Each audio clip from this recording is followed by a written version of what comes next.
तमाम सहयोगी हमारे साथ बने हुए हैं। आनंद, नीतीश कुमार का बयान आया है, सरकार जरूर बनेगी। जी बिल्कुल मोनिका, अगर आप तमाम आंकड़े देखेंगे तो वो आपको दिखाएंगे कि आने वाली सरकार एनडीए की होगी, क्योंकि उसके पीछे रीजन ये भी है कि जो एनडीए है उसके पास पूर्ण बहुमत है, और अगर इसमें से कोई भी पार्टी अगर टूट के कहीं और जाती तो सबसे सिंगल लार्जेस्ट पार्टी इस वक्त भी बीजेपी है। तो कानून या कहे संविधान के अनुसार राष्ट्रपति सबसे पहले सिंगल लार्जेस्ट पार्टी को बुलाता है, वो बीजेपी होगी, जिसके चलते जो उसके पास आंकड़ा है वो बेहद ही करीब है। उनको 1 से 2 यानी लगभग 30 से 35 सांसदों की जरूरत और है, जिसके बाद वो सरकार का गठन कर लेंगे, जिसके चलते नीतीश कुमार इस वक्त एनडीए में है। जो उनका बयान है वो इस तर्ज पर अहम तौर पर कहा जाता है कि नीतीश कुमार जो है वो सेकुलर नेता है, तो ऐसे में जब वो एनडीए के साथ आए थे तो ऐसी बहुत सारी बातें थी जिससे इत्तेफाक नहीं रखते थे। तो ऐसे में मुमकिन है कि अब अगर उन्हें अपॉर्चुनिटी मिलती है, और वैसे भी उनका इतिहास भी इस तरह का रहा है, तो शायद वो आईएनडीआई का दामन भी थाम सकते हैं। जी बिल्कुल, इतिहास इस बात की गवाही देता है कि नीतीश कुमार सबके हैं, चाहे आप बीजेपी की बात की जाए चाहे कांग्रेस की बात की जाए।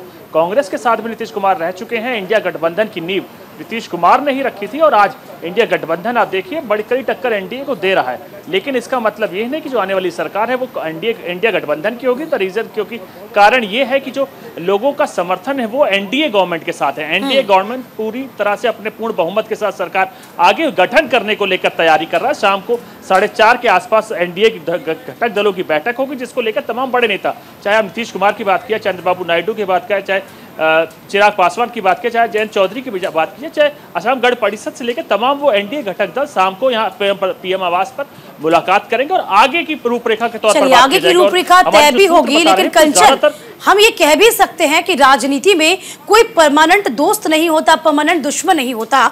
ये नीतीश कुमार पर भी लागू होती है। साम दाम दंड भेद, जैसे कि शुभम भी कह रहे थे, हम भी कह रहे हैं, क्या ऐसी सुगबुगाहट है अंदर खाने कि इस तरह की नीति को अपनाया जा सकता है?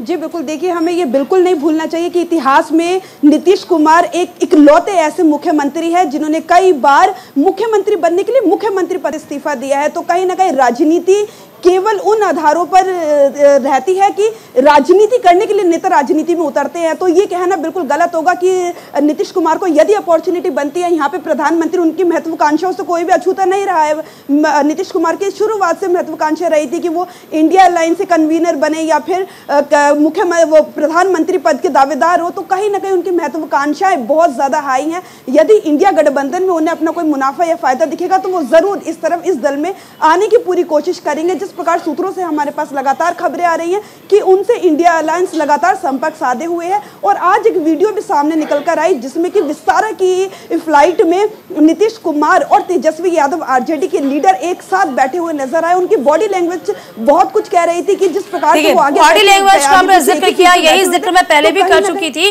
कि जो आपकी भाव भूमिका है वो बहुत कुछ बताती है, और भावना यही तमाम चीजें हमने नोटिस की जब नीतीश कुमार फ्लाइट में आगे बैठे हुए थे, तेजस्वी यादव जस्ट उनके पीछे बैठे हुए थे, और दोनों ही नेता जब उनसे सवाल किया जा रहा था बड़ा ही मंद मंद मुस्कुरा रहे थे।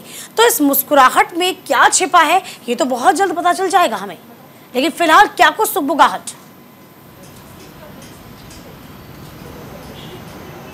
जी, ये बात ज़रूर है कि जिस तरीके से फ्लाइट की तस्वीरें सामने आ रही थी और दोनों के ही चेहरे पे मुस्कुराहट दिख रही थी, कहीं ना कहीं देखिए अगर चाहे एनडीए की बात की जाए या इंडिया गठबंधन की बात की जाए, दोनों को ही सीटों की ज़रूरत है, दोनों को ही आंकड़ों की ज़रूरत है। और देखा जाए तो अगर एनडीए के खाते में देखा जाए तो जहाँ भाजपा को 240 मिला हुआ है, तो कहीं ना कहीं 232 का आंकड़ा जो है, और दोनों ही पार्टियाँ लगी हुई हैं टीडीपी और जेडीयू से लगातार बात करने में, संपर्क साधने में। फैसला यही देखने वाला होगा कि आखिरकार कौन सी पार्टी कौन से दल में शामिल होती है। क्या एनडीए जो है अपनी सरकार बना पाती है या फिर एक विपक्ष के खेमे में जो है एनडीए खड़ी रहेगी। लेकिन लगातार ये जानकारी सामने आ रही है कि एनडीए लगातार इंडिया गठबंधन लगातार ये कोशिश कर रहा है कि दोनों ही पार्टियों से बातचीत होए और शाम की जो बैठक है उनमें इन दोनों ही पार्टियों को शामिल किया जाए। लेकिन अभी किस तरीके की स्थिति है ये कहना बेहद ही मुश्किल होगा, क्योंकि जहां एक तरफ एनडीए की बैठक है वहीं दूसरी तरफ इंडिया गठबंधन की बैठक है, और दोनों ही बैठकें जो है वो महत्वपूर्ण रोल अदा कर रही है। दोनों ही गठनों को अपनी सरकार बनानी है, तो ये देखना बहुत ही जरूरी होगा कि आखिरकार ने मोदी जी को हराया है, तो हम उनको, देशवासियों को धन्यवाद देते हैं। और तानाशाही के खिलाफ वोट किया गया है, संविधान लोकतंत्र को बचाने के लिए वोट किया गया है। तो हमको लगता है कि अभी जनता जो है मालिक है, और हम लोगों को अब जो बैठक है शाम में, उसके बाद देखते हैं क्या निर्णय होता है। कहीं ना कहीं जनता इनसे नाराज थी, आपको लगता है कहीं ना कहीं जनता इनसे नाराज थी? एकदम नाराजगी बहुत रही है। जिस हिसाब से तानाशाही चली है, नफरत की राजनीति, मुसलमान भाइयों के प्रति इन्होंने घृणा फैलाने का काम किया, जैसे कि सीटों कम आई है इनकी सर। हाँ है। Thank you. तमाम सहयोगी हमारे साथ लगातार बने हुए। शुभम, देखिए जिस तरह से अभी हम पहले जिक्र भी कर रहे थे, शरद पवार जो है वो भी दिल्ली पहुंच रहे हैं, तो ऐसे में शरद पवार की क्या कुछ भूमिका हो सकती है, क्योंकि नायडू के साथ भी उनके अच्छे संबंध है। और जैसे कि लगातार हम खबरें सुन रहे हैं कि फिलहाल जो सरकार बन रही है वो 2 पिलर के जरिए बन रही है, नीतीश कुमार और दूसरी तरफ चंद्रबाबू नायडू।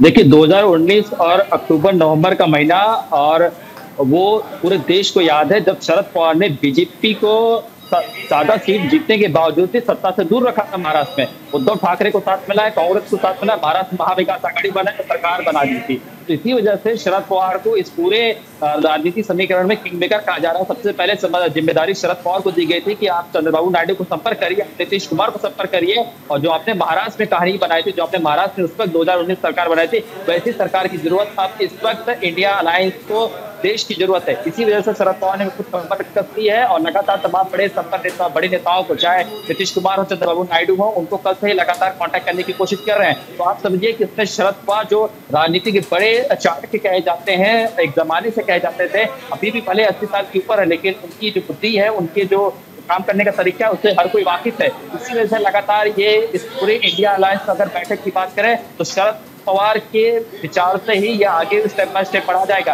संजय राउत ये भी कह रहे हैं कि 2 पिलर 2 बांबू लगाए गए हैं सरकार पे, एक चंद्रबाबू नायडू है, एक नीतीश कुमार, दोनों कब सपोर्ट हटा लेंगे सरकार आपकी गिर जाएगी। कुछ पहले संजय राउत करते हैं, ये चीज उन्हें पता है कि महाराष्ट्र में 2019 में जब बीजेपी 105 सीटें लेके आई तभी भी सरकार बनाई जा रही थी, तो उस वक्त खेला उनके साथ हो गया था। इसी तरीके से अब ये उम्मीद की जा रही है कि शायद 2024 में भी केंद्र में भी इसी तरह से पिक्चर जो है दोबारा दोहराई जाए, ताकि लगातार जो हम पिछले कुछ दिनों सालों से लड़ाई कर रहे हैं, अब उसका वक्त आ गया है कि हमें भी सरकार में मौका मिलना चाहिए जनता की सेवा करने से। इसी वजह से शरद पवार से तो समझकर बातचीत। शरद पवार पे जिम्मेदारियां बहुत सारी हैं, लेकिन जिम्मेदारियों को क्या बखूबी निभा पाएंगे आनंद, ये देखने वाली बात होगी। लेकिन गाहे बगाहे देखा जाए तो बात जो है, जो कह सकते हैं सुई जो है, वो नीतीश कुमार चंद्रबाबू नायडू पे आके अटक जाती है। जब तक ये दोनों नेता क्लियर नहीं होंगे, दोनों पार्टियां क्लियर नहीं होगी, सिनेरियो बन नहीं पाएगा, पिक्चर समझ में नहीं आ पाएगी। जी बिल्कुल, पिक्चर के 2 पिलर हैं, और 2 पिलर में एक जेडीयू और दूसरा टीडीपी है। दरअसल बात की जाए दोनों कोलिशन गवर्नमेंट की, जो अब की बार परिणाम आए हैं वो स्पष्ट तौर पर ये चीज़ दर्शा रहे हैं कि आने वाली सरकार कोलिशन सरकार होगी, क्योंकि बीजेपी के पास पूर्ण बहुमत नहीं है। लेकिन एनडीए के पास की अगर बात की जाए तो एनडीए के पास पूर्ण बहुमत है, और बड़ी जो 2 मेन पार्टीज एनडीए में है वो है टीडीपी तेलुगु देशम पार्टी, और उसके साथ जनता दल यूनाइटेड जो कि नीतीश कुमार की है। नीतीश कुमार की अगर बात की जाए तो इससे पहले कांग्रेस में भी रह चुके हैं, लेकिन हाल में ही वो बीजेपी के साथ आ चुके हैं, यानी एनडीए के साथ आ चुके हैं। टीडीपी का भी कुछ ऐसा ही इतिहास है कि पहले वो कांग्रेस के साथ थी, लेकिन हाल ही में लोकसभा चुनाव से पहले वो एनडीए में आ चुकी है। लेकिन जब तमाम बातें चीजें आगे बढ़ी तो कहीं ना कहीं रूपरेखा सरकार की बनाने को लेकर जब से ये सवाल खुद टीडीपी से पूछा गया, यानी खुद जब प्रधानमंत्री ने उनको बधाई दी राज्य में विधानसभा चुनाव जीतने के साथ साथ, तो उन्होंने अपना विश्वास एनडीए के साथ जताया, और उसके बाद खुद गृह मंत्री बीजेपी के चाणक्य ने भी उनसे बात की, उनको बधाई दी विधानसभा चुनाव जीतने को लेकर। तो उसके बाद भी टीडीपी अध्यक्ष चंद्रबाबू नायडू ने यह उनसे भी वादा किया कि हमारी सपोर्ट आपके साथ ही रहेगा, यानी एनडीए के साथ रहेगा। और अगर नीतीश कुमार की बात की जाए, नीतीश कुमार से भी लगातार बीजेपी आलाकमान बात कर रहा है। जो अभी तक आश्वासन दिया गया उसको लेकर ये चीज स्पष्ट है कि जेडीयू भी अभी तक एनडीए के साथ है, लेकिन आने वाले समय क्या होगा ये तो समय ही बताएगा। लेकिन आगे अगर आज की परिस्थितियों की बात की तो अब एनडीए सरकार अपने गठन को लेकर आगे बढ़ चुकी है। शाम को 4:30 के आसपास बैठक है एनडीए नेताओं की, जिसके आगे की रूपरेखा तय की जाएगी और बताया जा रहा है इन तमाम बैठकों में साफ हो जाएगा। शुक्रिया तमाम हमारे सहयोगियों का हमारे साथ जुड़ने के लिए, जानकारी साझा करने के लिए। तो बैठकों का दौर है आज और बहुत कुछ साफ हो जाएगा शाम होते होते।